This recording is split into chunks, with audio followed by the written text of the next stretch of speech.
I'm Andy Wells. I'm Head of Sustainable Development for SABMiller. We're one of the most globalized businesses in the FTSE 100. We're the second largest beer business in the world, and our businesses produce beer and soft drinks in more than 30 markets around the world. We're working with WWF on a new partnership called the Water Futures Partnership, because water's a critical raw material for high-quality beer. It's an issue we're very concerned about on a global level. And of course water is an issue a bit different from carbon, that is very different in different markets, but of course many of the problems with water that we'll see will arise as a result of climate change. And so the first step we took was to understand, using the WBCSD water tool, which of the markets that we work in around the world would be most at risk of water scarcity.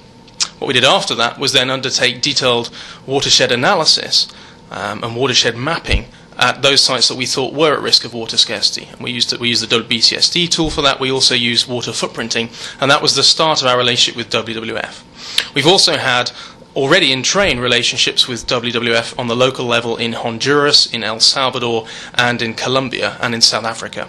And this new partnership takes it beyond those countries to also look at Peru and Ukraine and at Tanzania.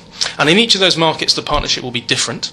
It will look at the different challenges in each watershed, and of course we'll need to work with other partners like other companies, like governments, both local and national, and potentially aid agencies.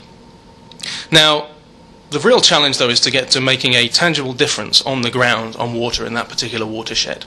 And we have some experience of that in Honduras, where actually it's one of the rare places where we are engaged in farming. We own a sugarcane plantation, and we've been working with WWF on more sustainable sugar growing, and it's in fact saved us a significant amount of money through less pesticide use, through different ways of managing the land which retain the water resource.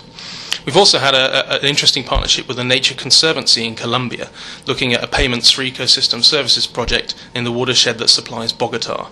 And the overall project there, which we're one partner, invests $1.5 million a year to reduce sedimentation in a cattle ranching area that goes into the river, and it's already saving the city of Bogota $4.5 million a year in water treatment costs. So it needs to be practical, it needs to be focused, and it needs to make sense to businesses who need to make their own business cases for why they should get involved with partnerships like this.